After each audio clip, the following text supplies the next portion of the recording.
Jika anda pernah terdengar mengenai Ikhwanul Muslimin, pasti anda kenal pengasasnya Hassan al-Banna.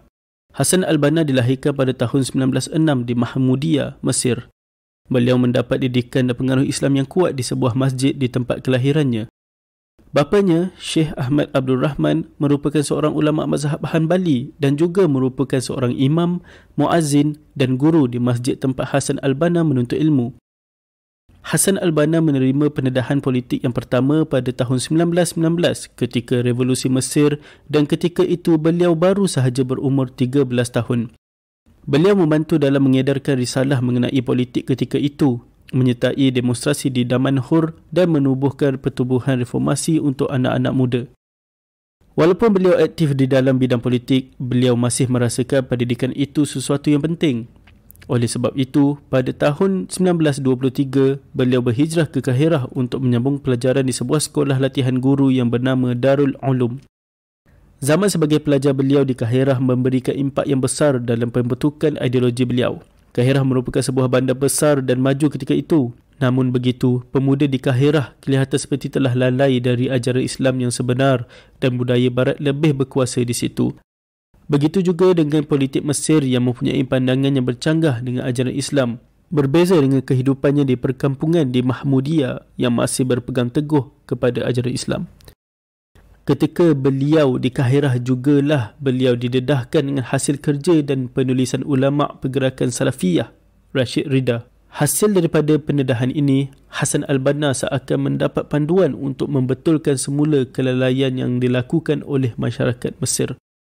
Setahun selepas beliau berada di Kahirah, beliau dikejutkan dengan berita kejatuhan Empayar Uthmaniyah pada tahun 1924. Berita ini turut memberi impak yang besar kepada Hassan al-Banna kerana pada pendapat beliau, ini merupakan suatu ancaman terhadap Islam dan merupakan deklarasi perang terhadap Islam. Pada tahun 1927, beliau berjaya menamatkan pembelajaran beliau dan menjadi guru di sebuah sekolah di Ismailiyah. Pada ketika itu, Ismailiyah merupakan pusat operasi terusan Suez di Mesir. Ini menyebabkan Ismailiyah mendapat pengaruh luar yang lebih besar berbanding dengan tempat lain di Mesir.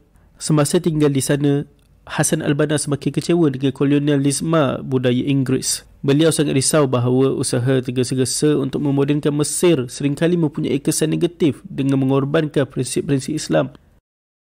Banyak nasionalis Mesir juga tidak berpuas hati dengan kepimpinan parti politik Wafd, terutamanya kerana sikap toleransi yang berlebihan dan penekanan terhadap sekularisme.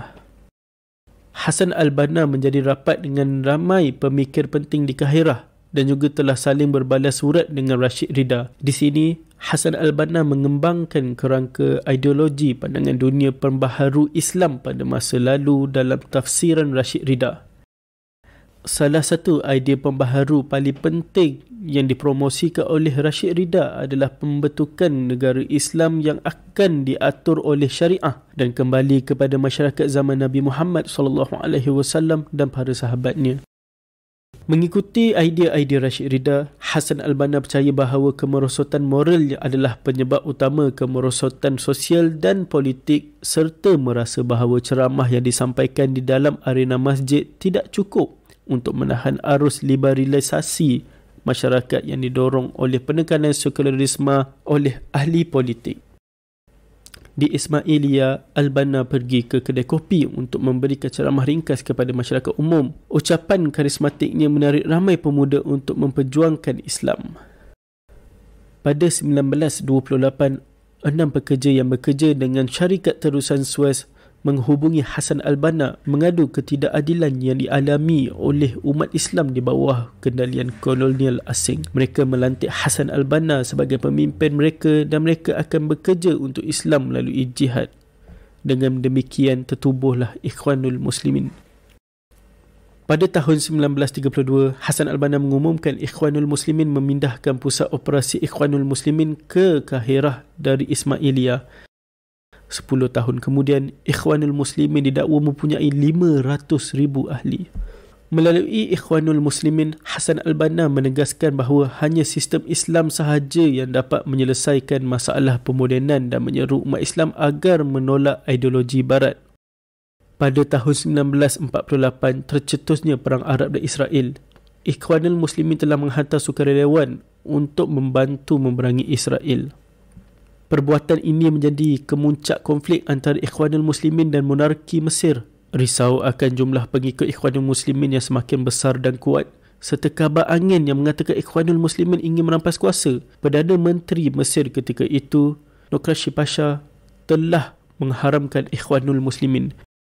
Dengan itu, aset-aset Ikhwanul Muslimin telah dirampas dan kebanyakan ahlinya dipenjara dan dihukum. Nokrashi Pasha kemudiannya dibunuh oleh salah satu ahli Ikhwanul Muslimin. Perbuatan itu dikutuk hebat oleh pemimpinnya, Hassan al-Banna. Hassan al-Banna mengatakan pembunuhan itu merupakan bukanlah apa yang diajar oleh Islam.